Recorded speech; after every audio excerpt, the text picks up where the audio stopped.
Hello and welcome to ControllersTech.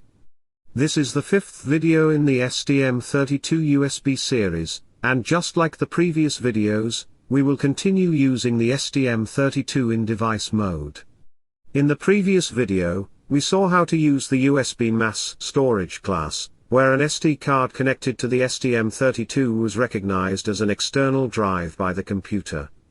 The Mass Storage class does not care what kind of storage is being used, as long as the memory is available, it can be presented as an external drive to the computer. In this video, we will extend the functionality of the Mass Storage class and see how to use an SPI-based NOR Flash memory. The W25Q Flash module will be connected to the STM32 using SPI, and through the Mass Storage class, the flash memory will be recognized as an external drive by the computer. This video is a continuation of the previous project, so if you have not watched the previous video, please watch it first. The configuration will largely remain the same, only small changes are needed to make the project compatible with the W25Q Flash memory. Here is the connection diagram for this project. The W25Q Flash module is connected to the STM32 using SPI1. Pins PB3, PB4, and PB5 are the SPI1 data and clock pins, and PB6 is configured as the chip select pin. The module is powered by the 3.3 volt supply from the development board. A USB to TTL module is also connected for serial logging, as was done in the previous video. The previous project is already loaded in STM32CubeIDE, where the SD card was used along with the USB Mass Storage class. Now, we will open STM32CubeMX and make the necessary changes to include the W25Q Flash memory. First, enable SPI1 in full duplex master mode, as the W25Q Flash module communicates with the STM32 over the SPI. By default, pins PA5, PA6, and PA7 are assigned as the SPI1 pins. However, as shown in the connection diagram, we need to remap them to PB3, PB4, and PB5. Pin PB3 is the SPI clock, connected to the clock pin of the W25Q module. Pin PB4 is MISO, connected to the data out pin of the module. Pin PB5 is MOSI, connected to the data in pin of the module. In addition to these three pins, configure PB6 as a PO output and assign it the user label CS, as it will serve as the chip select pin. Now, let us look at the SPI configuration. Set the data size to 8 bits and ensure that the most significant bit is transmitted first. Configure the prescaler so that the baud rate is approximately 5 megabits per second. The module operates reliably at this baud rate, though you can also test higher baud rate values.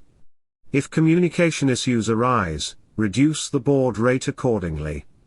Set the clock polarity to low and the clock phase to 1 edge, as required by the W25Q Flash memory. Next, go to the GPIO configuration and ensure that the chip select pin, PB6, is set to high by default, so that the chip is deselected when the program starts. Also set the maximum output speed to very high, as the chip select pin needs to toggle at high speed during SPI communication. In the USB middleware section, the Mass Storage class is already selected from the previous project. Previously, the media packet size was set to 512 bytes. The media packet size represents the sector size of the storage device. It defines how many bytes the host reads or writes at a time.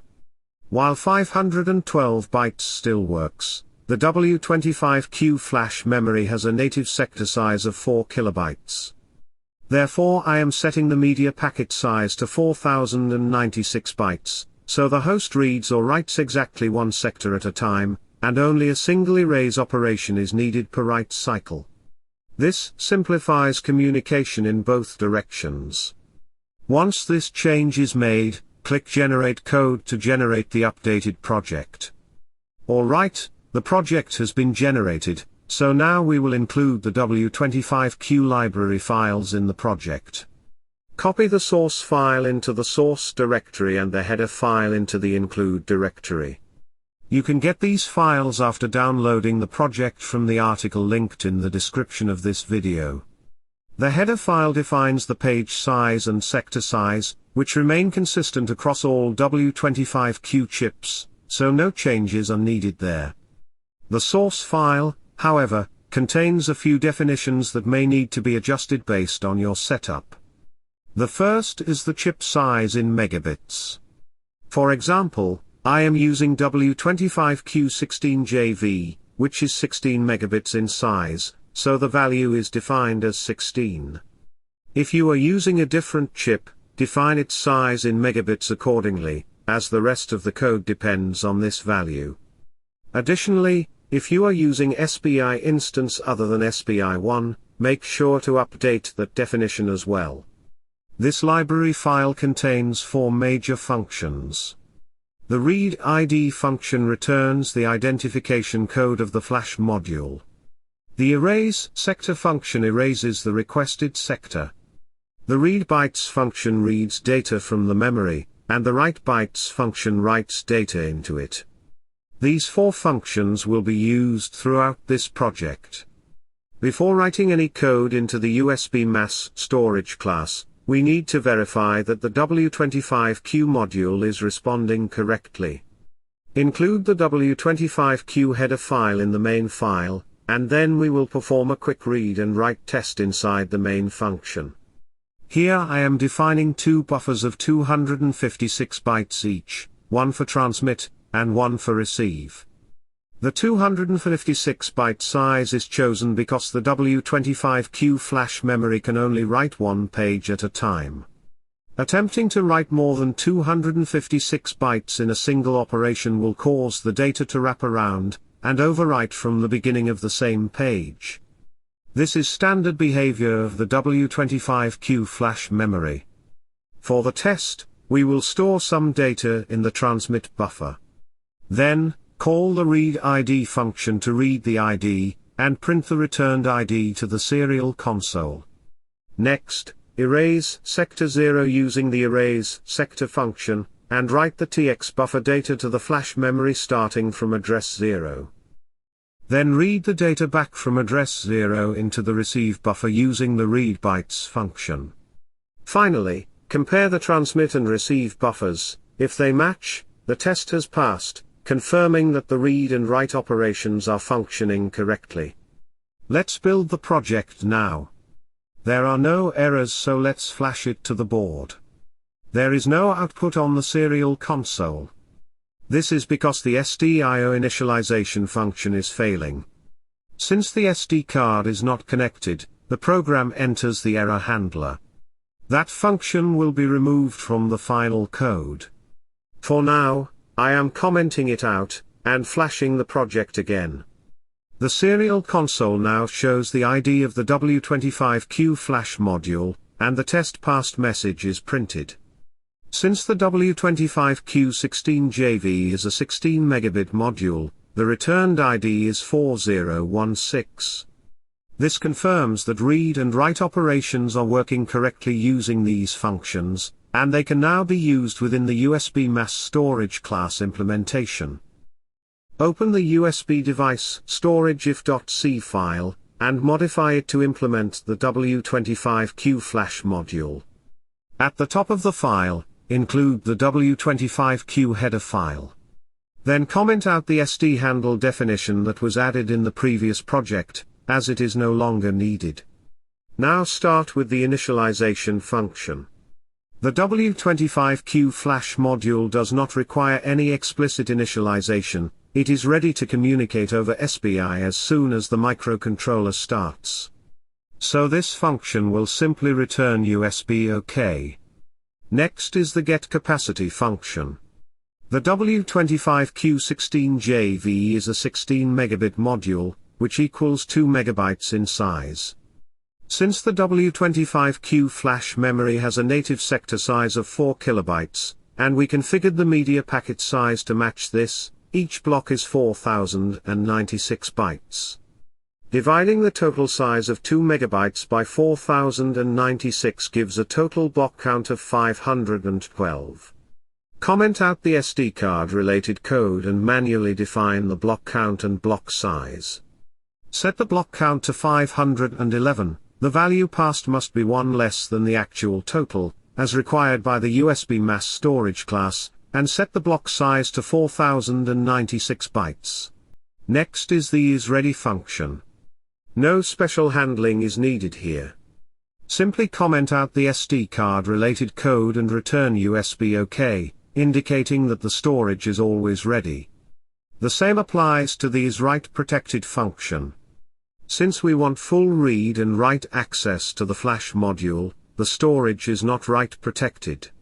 This function will also return USB OK. Next is the read function. This is where the USB host requests data from the flash module. Call W25Q read bytes to read the data from the requested address and pass it back to the host.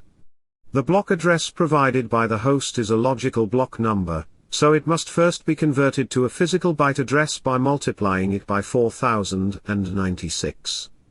Similarly, the block length must be converted to a total byte count by multiplying it by 4096 as well. Since we only have 512 blocks here, add a log statement that prints to the serial console after every 100 blocks have been read. This provides a progress indication and confirms that the operation is still running. The storage write function requires more careful handling. Since the W25Q Flash memory has a page size of 256 bytes, no more than 256 bytes can be written in a single write operation. The write process starts with a for loop that iterates based on the number of block lengths requested by the host.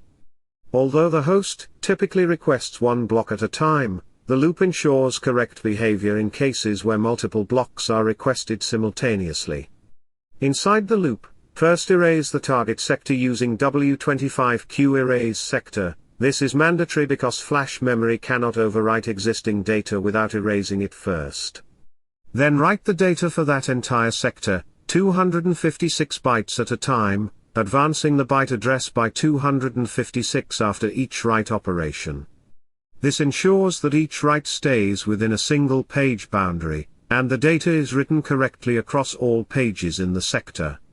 As with the read function, print a log message to the serial console after every 100 block addresses to indicate that a write operation is in progress. Now build the project. There are no errors, so flash it to the board and open the serial console. No logs are appearing yet because I have not connected the USB cable yet. Now, connect the USB cable to the board. Activity will immediately appear on the serial console. The get capacity function is called first, and the number of blocks and block size are printed just as we defined them in the function. After that, the host begins sending read requests, and upon finding no file system on the attached memory, it prompts us to initialize one. This is a one-time operation only. In the disk utility, the disk size is shown as approximately 2.1 megabytes, which is correct for a 16 megabit memory device. Just as we did with the RAM disk in the previous video, we will create a new file system on this memory device as well. I am naming it W25Q Flash and formatting it with FAT32 and master boot record.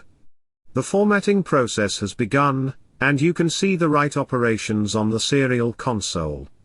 The log messages are printed after every 100 block addresses.